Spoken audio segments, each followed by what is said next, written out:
mengikuti diseminasi budaya positif sebagai tindak lanjut dari tugas saya sebagai calon guru penggerak angkatan 9 Kabupaten Kalimantan Selatan di modul 1.4. Dan sebelum kita memulai acara ini, alangkah baiknya kalau kita awali dengan berdoa terlebih dahulu.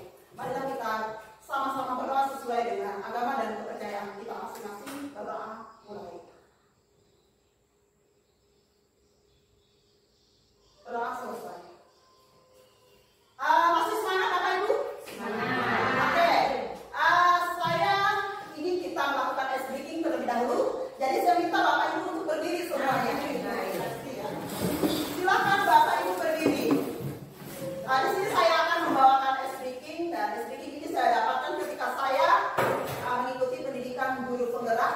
Ini dari salah satu pengajar praktik Bapak Munadi, ya. Jadi sekarang Bapak Ibu tolong angkat tangannya yang sebelah kanan semuanya. Ya. Sekarang tulis angka 1. Sudah. Lanjut, tulis angka 2. Sekarang angkat tangan yang keduanya. Tulis angka 3. Lanjut, tulis angka 4. Ya, sekarang tangannya ke bawah. Kita lanjut menulis angka 5 dengan kepala kita. Kepala saja yang bergerak Bapak Ibu, ya. Ya. 5, tulis. 6.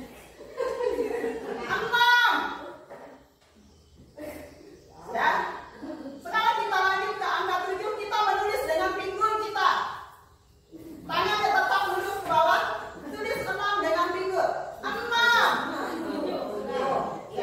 7. 8. Tulis 8. Oke. Sekarang kita lanjutkan menulis angka 9 dengan kaki yang sebelah kanan. 9. 10 dengan kaki sebelah kiri. Ya, tepuk tangan untuk ditepuk tangan semua. Sudah lihat semuanya? Sudah. Silahkan duduk semua.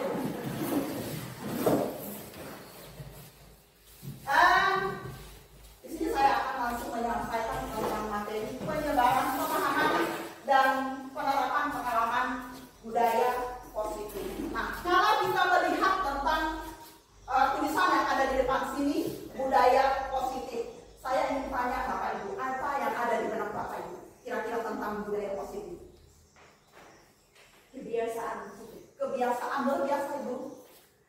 Jadi budaya positif itu semacam ada suatu kebiasaan yang namanya budaya.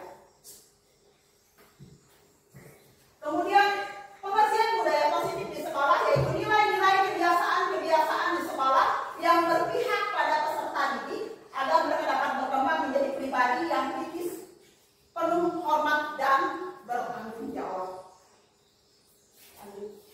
Nah, perubahan paradigma yang kita harapkan dari penerapan budaya positif ini adalah membangun budaya positif di sekolah itu perlu menyediakan lingkungan yang positif, aman, dan nyaman agar murid-murid mampu berpikir, bertindak, dan berpikir dengan mereka mandiri dan bertanggung jawab. Jadi lagi-lagi disiplin dikaitkan dengan kontrol. Dalam hal ini kontrol gurunya, ya, dalam menghadapi murid. Karena murid itu berbeda-beda, banyak sekali karakternya.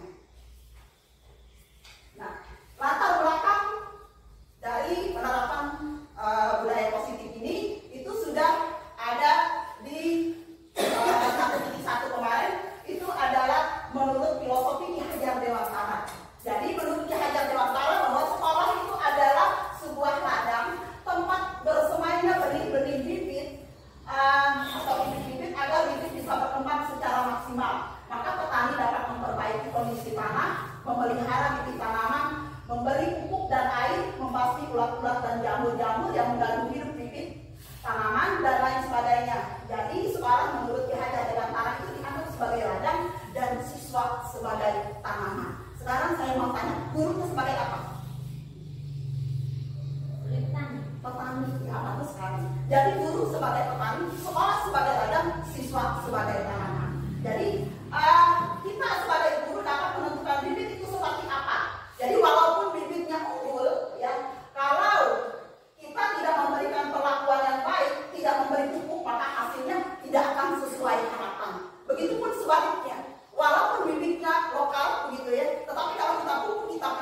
dengan baik, kita yakin bahwa tanaman itu akan tumbuh dengan baik. Nah, selanjutnya adalah perubahan paradigma kontrol. Nah, ini adalah ilusinya. Yang pertama, ilusi kita ketika kita masih dalam keadaan kita saat ini, kita dulu itu mengontrol murid, kemudian kita berilusi bahwa kritik itu bisa mengontrol orang dan membuat rasa bersalah itu menguatkan karakter. Ya, ketika kita si A ini bersalah, lalu ketika kita tahu, kita berpikir bahwa itu menguatkan karakter. Ya, kemudian bahwa semua penguatan positif dan efektif itu bermanfaat. Kemudian kita juga berilusi bahwa orang dewasa itu memiliki hak untuk memaksa atau untuk menguasai murid. Nah, jadi perubahan paradigma stimulus respon dan teori kontrol. Sekarang ini kita berada di stimulus respon, ya. Nah, siapa sesungguhnya yang memiliki kontrol?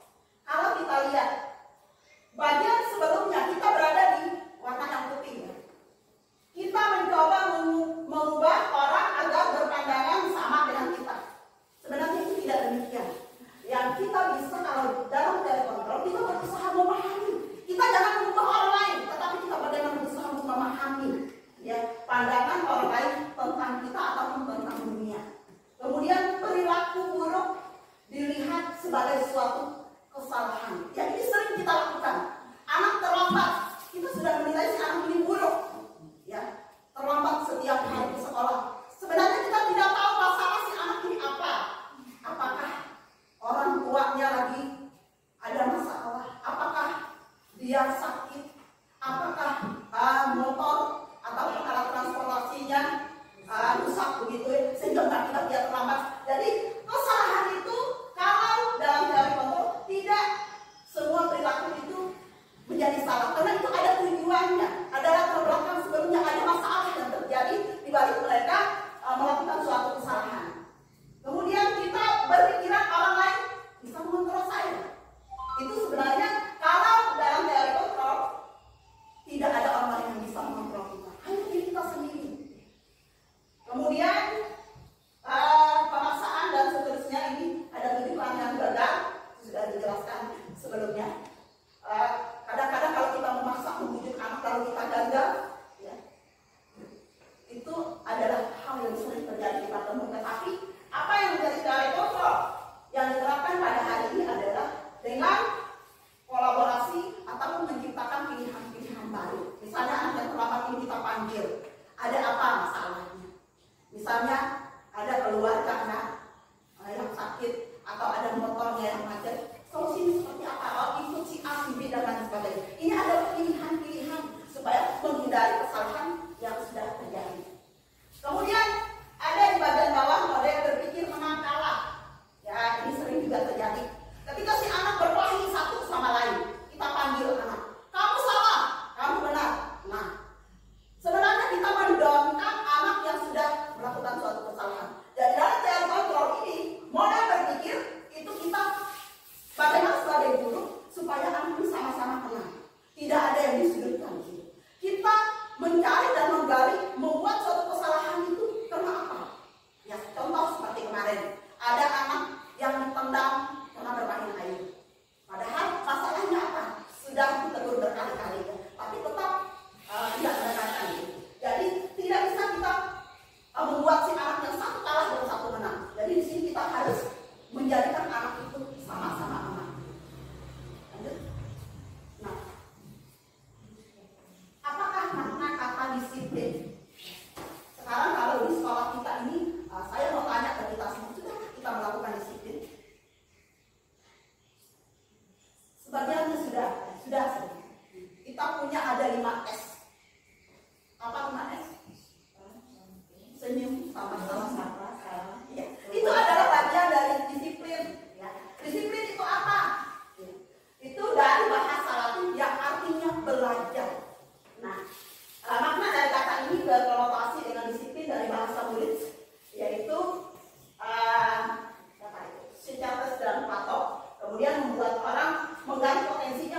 sebuah tujuan, apa yang dia hargai, dan seterusnya.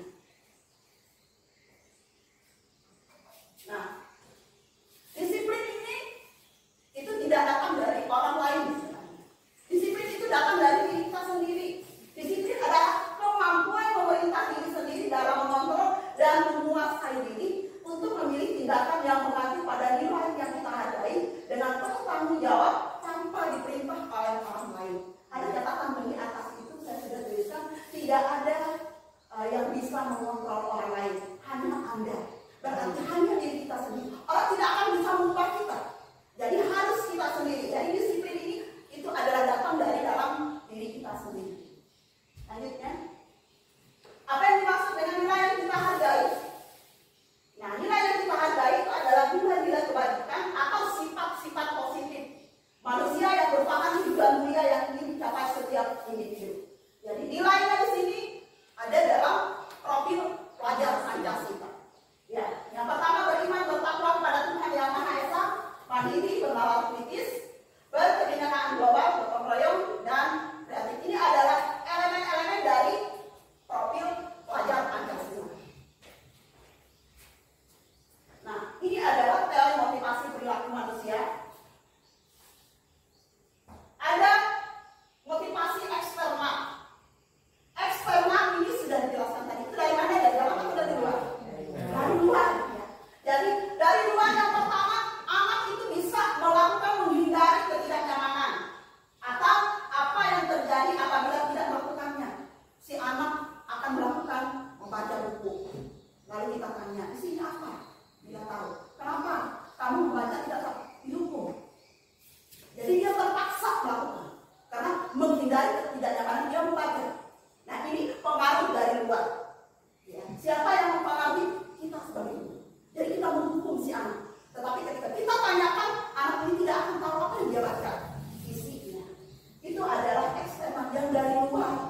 Kemudian untuk mendapatkan imbalan, kita seringkali menjanjikan anak, kamu tulisannya harus bagus, nanti saya kasih ini. Jadi itu adalah motivasi yang dari luar. Anak-anak ini hanya ketika diberi imbalan dia mengerjakan yang bagus. Nah, ketika itu tidak ada lagi. Kemudian yang selanjutnya yang internal itu tujuan dari disiplin positif. Jadi untuk menghargai diri, saya akan menjadi orang seperti apa apabila saya melakukannya. Nah, kita tanya dengan anak-anak, mau apa hari ini? Misalnya membaca. Ayo kita membaca. Setelah kita membaca, pilih buku sendiri. Setelah dibaca kita tanya, isinya apa? Oh, ceritanya ini. Kenapa? Karena itu dari dalam dirinya sendiri. Ya. Bukan atas uang, bukan atas imbalan. Begitu ya. Selanjutnya, ini adalah kebutuhan dasar manusia. Jadi, kebutuhan dasar itu ada banyak. Ingin diterima, bertahan hidup, kesenangan, kemudian kebebasan, dan penguasaan. Jadi itu ada kebutuhan manusia. Kadang-kadang kita melakukan sesuatu itu karena ada kebutuhan. Ya, nanti kita akan lanjutkan kasusnya seperti apa contohnya. Ya, ini adalah contoh kebutuhan. Ibu Ani guru kelas 5 di SD Pelita Hati sedang bingung menghadapi ulah salah satu murid di kelasnya yang bernama Agus. Beberapa anak telah datang dan memerlukan Agus yang seringkali meminta bekal makan siang mereka dengan paksa.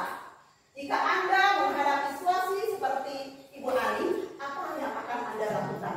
Jadi menurut Anda, kira-kira apa alasan Agus melakukan hal itu? Nah, ini ada alasannya. Si Agus ini meminta bekal ini ada alasannya, ada kebutuhannya. Jadi kebutuhan seperti apa yang kemungkinan dilakukan oleh si Agus ini? Kita lihat pada, nah ini dalam konteks penerapan disiplin positif, Ibu Ani sebaiknya mencari tahu alasan Agus melakukan tindakan tersebut agar mengetahui kebutuhan mana yang sedang berusaha dihadapi oleh si Agus.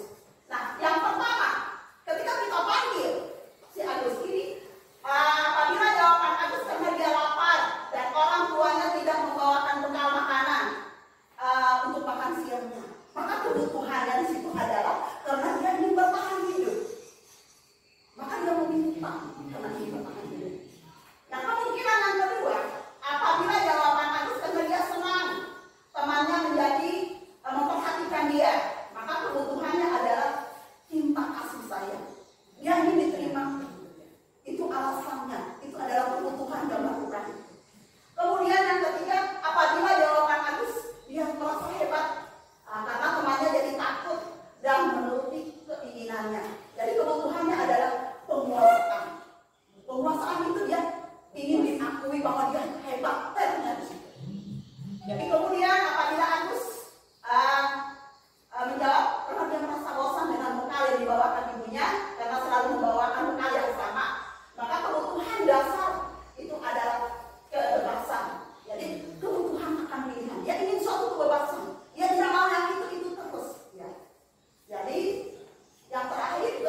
dan ada identitas yang berhasil. Nah, kalau kita lihat yang eksternal itu ada di bagian sebelah kiri, kemudian yang intrinsik itu di sebelah kanan. Kita lihat di sini Bapak Ibu ya. Kalau kita menjadi seorang penghukum, maka murid akan meletakkan guru di luar dunia berkualitas. Itu pemikiran murid karena dia dihukum. Dia tidak merasa bahwa kita berkualitas. Kemudian kita dibuat rasa bersalah, maka murid akan meletakkan guru dalam dunia berkualitas. Ya. Kemudian teman, murid akan meletakkan guru sebagai orang yang paling penting dalam dunia berkualitas. Jadi kita menjadi teman itu sudah menjadi orang penting bagi mereka. Kita mendekati anak.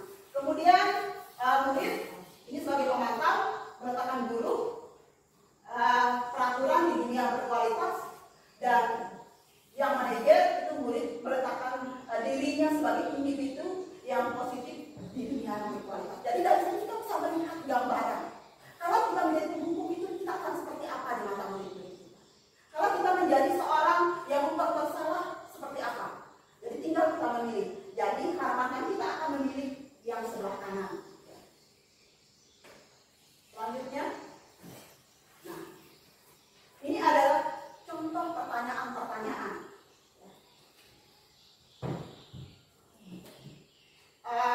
Saya kecewa sekali dengan kamu. Nah ini adalah contoh kita guru yang membuat anak untuk merasa bersalah. Kita katakan bahwa saya kecewa sekali dengan kamu, jadi anak ini merasa bersalah.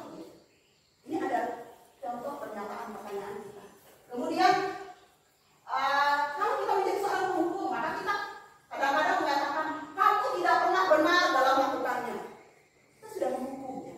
Itu kalimat-kalimat yang sebenarnya harus kita hindari.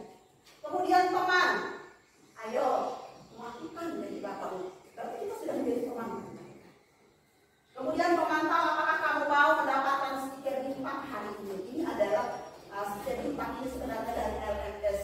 Sebenarnya bukan stiker bintang. Kalau saya mau sampaikan ke Bapak Ibu, misalnya saya berimbang, saya berikan hadiah. Ya, stiker bintang itu adalah simbol kebaikan. Kalau kita biasanya punya seperti kelas 3 ada pemeriksaan siswa itu ada stikernya, lalu tulis di sini bintangnya apa. Bintang 4 kan paling luar biasa. Jadi itu stiker bintang. Dalam hal ini adalah suatu hadiah. Kemudian bagaimana kamu bisa menyelesaikan masalah ini? Ini adalah pemikiran seorang manajer. Kita itu memberikan sesuatu untuk anak itu bisa menghargai dirinya sendiri. Kemudian kamu selalu yang paling terakhir. Ya ini kita menghukum. Ini adalah pernyataan dan yang sering dikatakan oleh yang ada di sebelah kanan. Sekarang kita lanjut. Ini adalah budaya positif. Kalau kita lihat ada lingkaran yang ungu itu paling kecil lingkupnya, kemudian keyakinan kelas itu sudah lingkup kelas, kemudian lingkungan positif itu adalah sekolah kita, kemudian yang budaya ini kita harus terapkan di semua lini. Jadi bukan hanya di sekolah saja, bukan hanya di kelas, bukan hanya di sekolah, kata satu ini kita bawa kemanapun, itu semua bisa kita terapkan budaya positif. Selanjutnya keyakinan kelas. Ini keyakinan kelas sudah kita lakukan bahkan oleh rekan PGP yang lain. Keyakinan kelas adalah nilai-nilai kebaikan ataupun prinsip-prinsip universal yang disepakati bersama secara universal, lepas dari latar belakang suku, agama, negara, bahasa maupun rasnya. Kemudian menurut Dawson, suatu keyakinan akan lebih memotivasi seseorang dalam diri, ya, dari intrinsik seseorang akan lebih bersemangat untuk menjalankan keyakinan daripada hanya sekedar mengikuti serangkaian peraturan. Jadi semua perilaku tadi mempunyai tujuan. Jadi karena itu punya tujuan, kita harus gali. Kenapa si A, si B, anak ini melakukan ini? Kita tidak bisa langsung menyalahkan atau menghukum dan lain sebagainya. Kita gali dulu. Jadi pembentukan keyakinan kelas ini bersifat abstrak, ya, peraturan yang lebih rinci dan konkret. Keyakinan ini yang kita percayai, yang kita harapkan bahwa yang kita percaya ini bisa kita lakukan dengan sebaik-baiknya, agar kita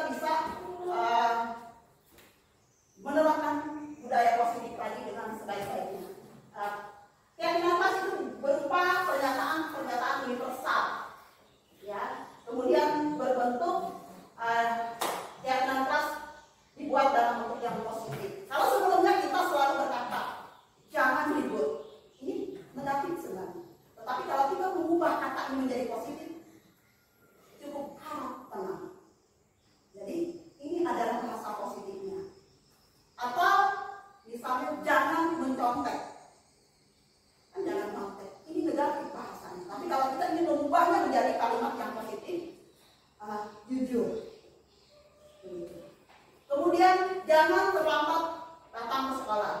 Nah, terlambat itu apa? Berarti kita disiplin. Jadi itulah keyakinan kelas yang bisa kita buat dan kita terapkan di kelas kita, yang kita yakini bisa kita gunakan untuk memajukan sekolah kita. Selanjutnya, nah ini adalah contohnya, contoh dari keyakinan kelas. Kalau sebelumnya di bagian yang putih kita selalu mengatakan selalu kembalikan buku ke tempatnya, masuknya di mana. Sebenarnya kita bertanggung jawab. Kalau kita sudah ngambil, berarti kita harus kembalikan. Nah, ini tanggung jawab. Kemudian dilarang mengganggu orang lain. Jangan dilarang, maksudnya itu negatif. Jadi kita berubahnya menghormati orang lain dari diri sendiri. Berarti kalimat ini lebih positif. Kemudian hadir di sekolah 15 menit sebelum pembelajaran dimulai. Berarti menghormati orang lain, komitmen pada tujuan atau berkomitmen. Kemudian dilarang melakukan kekerasan.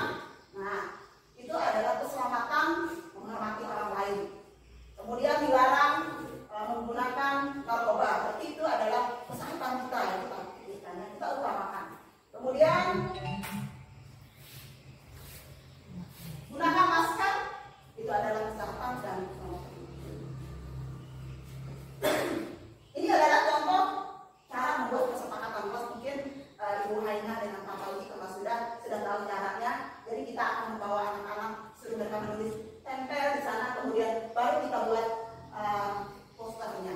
Jadi poster ini adalah hasil kesepakatan bersama, bukan gurunya, bukan siswanya sendiri, tetapi semuanya. Jadi membuat kesepakatan itu berdasarkan keyakinan kita. Ya. Lanjut. Nah, sekarang segitiga restitusi. Proses menciptakan kondisi bagi murid untuk menyepakati kesalahan mereka sehingga mereka dapat kembali kepada kelompok mereka dengan karakter yang lebih kuat. Melalui restitusi, guru dapat membantu murid menjadi lebih memiliki tujuan disiplin positif serta memulihkan dirinya dari berbuat salah. Nah, itu tadi. Ketika anak terlambat, kita merestitusi terlebih dahulu. Kita tidak bisa langsung memvonis anak itu. Nah, bagaimana cara kita merestitusinya? Kita lanjut. Ya. Nah, ini ada namanya segitiga restitusi. Yang pertama kita lakukan adalah kita menstabilkan identitas. Menstabilkan identitas itu kita bertanya kepada murid. Ibu dengar misalnya, hari ini kamu terlambat datang ke sekolah. Nah, itu adalah contoh kita menstabilkan identitas. Maka si anak ini akan menjawab, iya Bu. Nah, begitu. Mari kita tanya, validasi tindakan yang salah, kita tanya berapa kali kamu terlambat. Itu adalah validasi. Lalu anak akan mengatakan misalnya 5 kali Bu. Nah, kemudian baru kita menanyakan keyakinan, nilai-nilai apa yang sudah kita sepakati. Dia akan mengingatnya. Datang tepat waktu misalnya dia jawab. Nah, kalau dia sudah mengatakan bahwa kita datang tepat waktu, berarti kita tanya lagi, apa yang kamu lakukan untuk memperbaiki ke depannya. Anak ini pasti akan berpikir. Jadi itu cara kita. Tidak harus kita memvonis langsung bahwa ketika dia terlambat, dia salah. Sekarang kita lanjut. Nah, ini adalah tahapannya. Menstabilkan identitas. Ketika dia sudah mengaku, ya saya terlambat, kita akan mengatakan berbuat salah itu tidak apa-apa, wajar. Atau kita akan mengatakan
sebagai anak ataupun manajer. Lalu bagaimana kita merestitusi anak?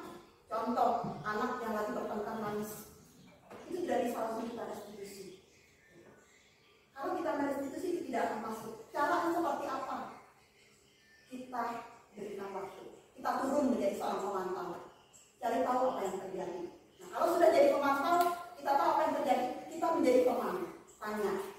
Nah, ketika sudah kita menjadi teman, kita akan menjadi dekat dengan si anak ini. Otomatis anak ini bisa direstitusi dan kita bisa menjadi seorang manajer lagi. Jadi itu adalah cara-cara kita untuk menanggulangi masalah yang terjadi pada anak. Dan mudah-mudahan semua apa yang disampaikan hari ini sungguh bermanfaat untuk kita semua pada hari ini. Dan saya dapat mengucapkan terima kasih pada Bapak Ibu semuanya dan selamat siang.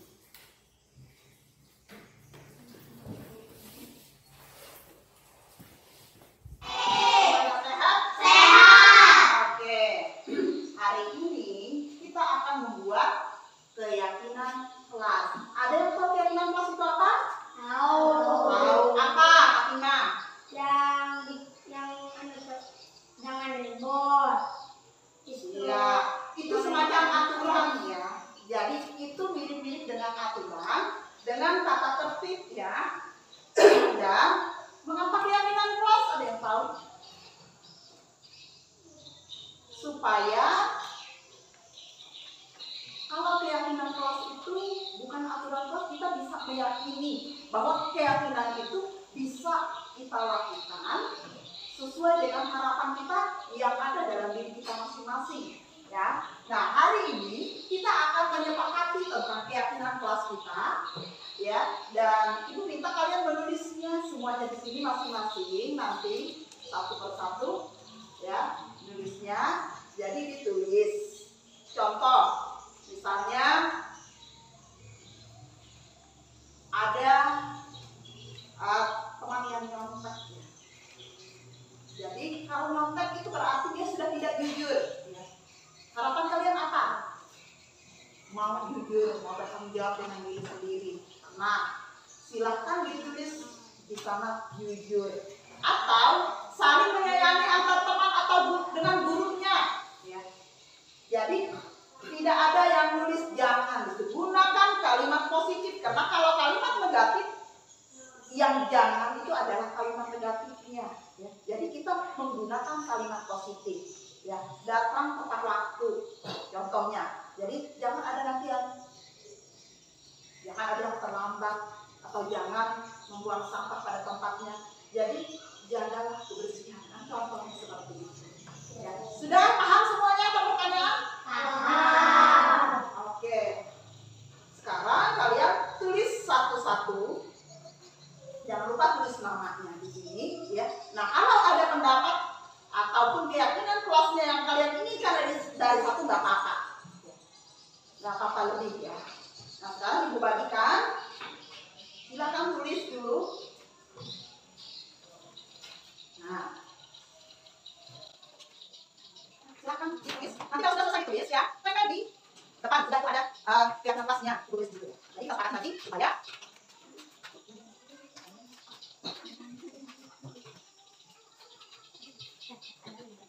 silakan ditulis.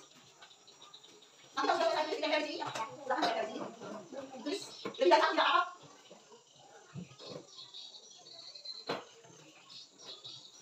Ada yang sudah? Ya silakan ditulis dulu. Apa yang kalian inginkan dari keyakinan kelas ini?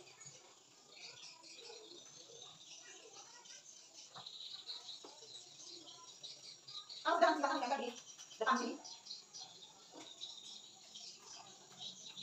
Ya, silakan tempel. Silakan Iko. Oke. Nah, yang lainnya?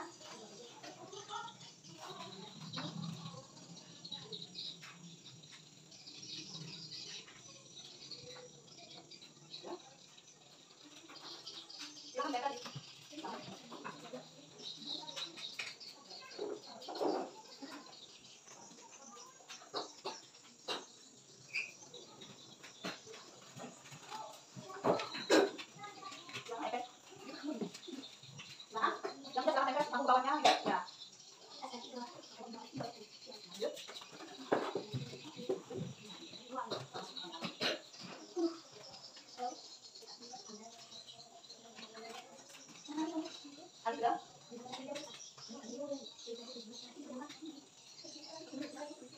Yang ada udah.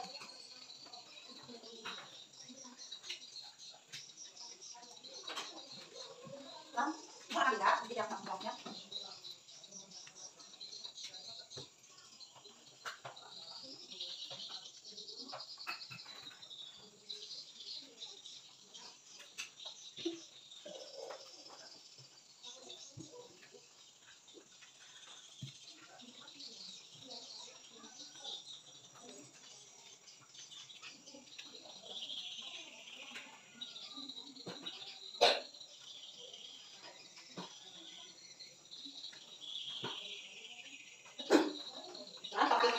Ini adalah hasil keyakinan kelas yang sudah kita sepakati hari ini. Dan itu sudah mengelompokkannya di sini ya.